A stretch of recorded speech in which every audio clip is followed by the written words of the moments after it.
इस वीडियो में मैं आपको बताने जा रहा हूँ कि अगर आप दुबई में विज़िट वीज़ा पर आना चाहते हैं कोई भी जॉब ढूंढने के लिए, तो उसके लिए आपको क्या क्या करना पड़ेगा, किन बातों का आपको खास ख्याल रखना पड़ेगा।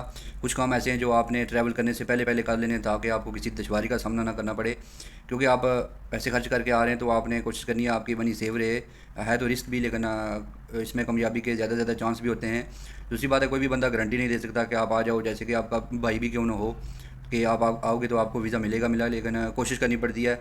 जो बंदा प्लानिंग करके आता है उसको सक्सेस के 90% चांस होते हैं, और जो बगैर प्लानिंग के ऐसे देखा देखी आ जाता है उसके लिए मुश्किल हो जाता है। तो सिंपल ही एक फार्मूला है, अगर आप इस को फॉलो करेंगे तो आपको किसी भी दुश्वारी का सामना नहीं करना पड़ेगा। जैसे कि वन आस्पेन फाइव वाइफ्स, वन आस्पेन मीन हाउ के कुछ भी आपने करना है वो कैसे करना है।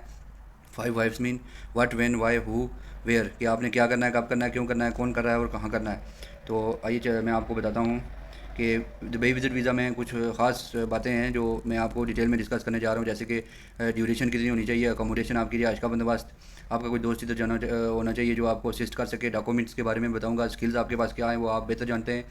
आपको ज़बान का भी मसला होगा, लैंग्वेज आपको कौन सी आती है, जॉब आपने कैसे सर्च करनी है, इसके लिए मैंने पूरी वीडियो बनाई हुई है, वो देख के आप 100% जॉब सर्च कर सकते हैं। सीवी आपके पास होनी चाहिए, आपको खुद बनाना आनी चाहिए, उसके लिए भी मैंने एक शॉर्ट वीडियो बनाई हुई है जो कि आप 100+ सीवी बना सकते हैं। इंटरव्यू प्रिपरेशन क्या है और अराइवल के बाद आपको क्या क्या करना पड़ेगा। तो सबसे पहले मैं आपको बताता चलूँ, ड्यूरेशन आपने जो वीज़ा लेना है वो 1 महीने का नहीं लेना है। अभी 1 महीने का और 2 महीने का मिल रहा है, पहले 3 का भी मिलता था, अभी 3 का नहीं मिल रहा है। तो 1 महीने का अगर आप लेंगे तो 1-2 दिन आपको आते हुए लग जाएंगे, और 15 दिन बाद अगर आपको कोई भी जॉब का सिलसिला नहीं बन सका तो आपको टेंशन स्टार्ट हो जाएगी कि अभी 15 दिन तो गुजर गए, मेरे पास से 15 दिन रह गए, मैं क्या करूँगा, शायद मैं ऐसे ही वापस चला जाऊँगा, मुझे जॉब मिलेगी नहीं मिलेगी। तो इस टेंशन से बचने के लिए आपने 2 महीने का ही वीज़ा सेलेक्ट करना है। तो उसके बाद अकोमोडेशन जो रिहाइश का बंदोबस्त है वो आपने उधर से ही किसी रिलेटिव, फेलो, फ्रेंड या कोई भी है उसके साथ आप व्हाट्सएप पे बात कर सकते हैं, उससे पूछ सकते हैं कि मैं आऊँगा, आप आपके साथ रिहाइश का सिस्टम हो सकता है, क्योंकि अक्सर लोग जिनके अकोमोडेशन सेपरेट होती है वो बंदे को साथ में रख सकते हैं। तो उसमें आपकी बचत हो जाएगी, आपको रिहाइश का पे नहीं करना पड़ेगा, क्योंकि सिंपली अगर आप किसी गाँव से सिटी में जाते हैं तो सिटी में भी आपको बहुत सी दुश्वारी का सामना करना पड़ता है, इतनी आसान नहीं होता कि आपको रिहाइश का बंदोबस्त हो जाएगा। तो अगर आप दुबई आ रहे हैं तो फिर तो और भी मुश्किल है। तो इधर बेड स्पेस भी आपको 300 दिरहम का मिलेगा, प्लस खाने का भी 300-250 हो जाएगा, जो कि पर मंथ 600 दिरहम को मल्टीप्लाई भी करेंगे तो जितना भी आपका पाकिस्तानी रुपीज़ तकरीबन अभी तो 45,000 बन रहा है। उसके बाद है फ्रेंड्स। एक तो फ्रेंड हो गया जो आपको रिहाइश वगैरह प्रोवाइड कर सकता है, मतलब रिलेटिव हो गया, या कोई भी दूसरा आपकी गाइडलाइन के लिए भी एक बंदा होना चाहिए।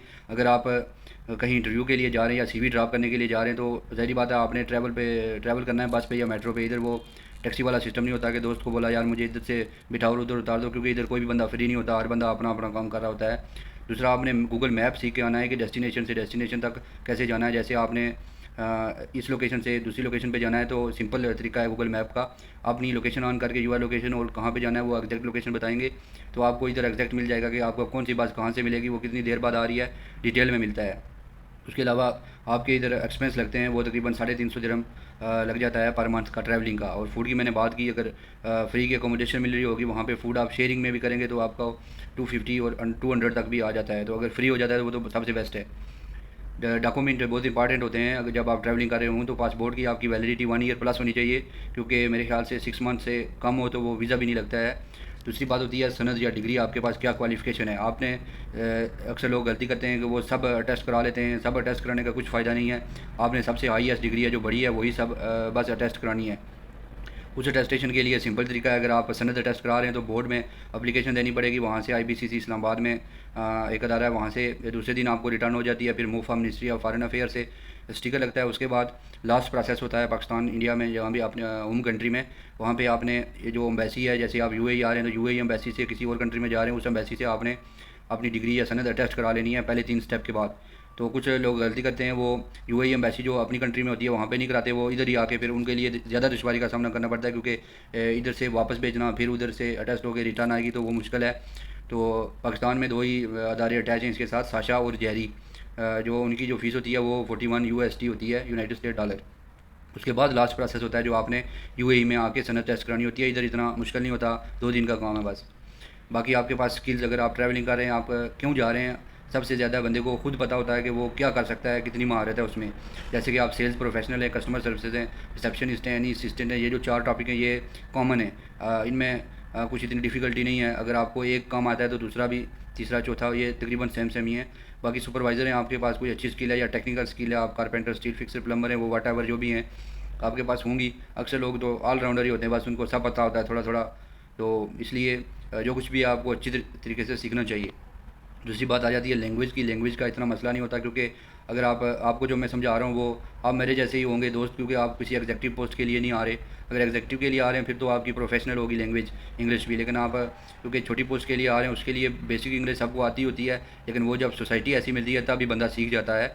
वो अपने मुल्क में रह के हम इंग्लिश, क्योंकि वहाँ बोलने का रुझान नहीं है इसलिए इतनी नहीं सीख सकते। इधर आके बंदा सीख ही जाता है, उसकी टेंशन की ज़रूरत नहीं है, क्योंकि उर्दू हिंदी तो आपको मस्त आती होगी, और अरबिक जो है ना वो उर्दू के सिमिलर है, वो भी आस्ता आस्ता आ ही जाती है।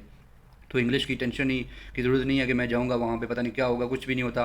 आपको जो कोलीग्स हैं वो ज़्यादातर इधर आपको सेम लैंग्वेज ही मिलेगी। दूसरी बात है आपने जॉब सर्च करनी है, कैसे करनी है। जॉब सर्च के लिए आपको तरीकाकार आना चाहिए। ऐसे ही नहीं आ जाना कि बस मेरा बाकी बंदोबस्त हो गया अभी जाके मुझे जॉब मिल जाएगी। जॉब के लिए आपको सोशल अकाउंट बनाने पड़ते हैं, जैसे इंडी नौकरी का, लिंक्डइन या टॉप 10 to 20 कंपनीज़ आपने सर्च करनी है। कैसे करनी है वो मेरी एक तफसीलन वीडियो बनी हुई है, वो आप लाजम देख लें। दूसरा सीवी के बारे में है। सीवी क्योंकि जब आप विजिट वीज़े पे आ रहे हैं, आप ज़ाहिर बात है जॉब ढूंढने के लिए आ रहे हैं। जॉब ढूंढने में वो ज़रूरी नहीं है कि जो आपने जहन में रखा हुआ है कि मैं जाके वो सेल्स प्रोफेशनली बनूंगा। मुमकिन है कि उस टाइम आपको सेल्स की जॉब ना मिल रही हो और आपके पास टाइम शॉर्ट हो। तो उसके लिए आपने क्या करना है कि आपको सीवी बनानी आनी चाहिए, क्योंकि सीवी आप बनाने के लिए एक शॉप पे जा रहे हैं, वहाँ पे लेट्स सपोज आपने कारपेंटर की एक सीवी बना ली। आप जैसे ही वापस आए आपने देखा कि कोई मैसन की या स्टील फिक्सर की जॉब आ रही है, तो वहाँ पे आप कारपेंटर की सीवी तो नहीं भेज सकते। इसलिए आपको अगर खुद बनाना आती होगी, वो सिर्फ 10 मिनट की वीडियो है, आप अपनी सीवी मेरे साथ साथ खुद बना सकते हैं। और उसमें एक सीवी के बजाय आप 10 सीवियाँ भी बना सकते हैं। सिर्फ उसमें से आपको स्किल्स और एक्सपीरियंस चेंज करना पड़ता है। तो इसलिए अपने पैसे भी बचाएं, और दूसरा आप तमाम जॉब के लिए भी सीवी बना सकते हैं और अपनी रिक्वायरमेंट के हिसाब से उसको चेंज भी कर सकते हैं। तो वो वीडियो भी आप लाजम देख लें। दूसरा जब यहाँ आप आ जाते हैं तो मैंने लिखा था फ्री वीज़ा। फ्री वीज़ा से मुराद ये है कि आप हर एरिया में इलेक्शन होता है, इलेक्शन वाले वो आपको बस दिखावे के लिए बोलते हैं जी हम आपके लिए सब कुछ कर रहे हैं। तो एक बार उनको आजमा लीजिए, क्योंकि आप अल्लाह वास्ते तो पैसे नहीं मांग रहे होते, आपने उधार ही लेना है। अगर अगर आपके पास तौफीक नहीं है तो अगर आप खुद से अरेंज कर सकते हैं तो किसी के मुँह लगने की ज़रूरत नहीं है। तो मैं उन लोगों को बताना चाहता हूँ, मतलब जो कि गरीब हैं, जो पैसे अफोर्ड नहीं कर सकते, तो वो एक चांस लें, आपको पता चल जाए कि वो आपके कितने हमदर्द लोग हैं। बाकी इधर आके जॉब सर्च कैसे करनी है आपको बताया, सीवी कैसे ड्रॉप करनी है, इंटरव्यू प्रिपरेशन, वो मैं रेगुलरली आपको जॉब्स अपडेट दे रहा हूँ। मैं डेली वीडियो पोस्ट कर रहा हूँ, जो अवेलेबल जॉब्स होती हैं तो वो आपने लाजम देख लेनी है। तो अगर आपको वीडियो लाइक कर दें, अगर आपको अच्छी लगे तो चैनल को भी सब्सक्राइब कर दें, ताकि आपको आने वाली वीडियो पहले मिलती रहे, और यहाँ पे पहले आओ पहले पाओ से ही जॉब मिलती है।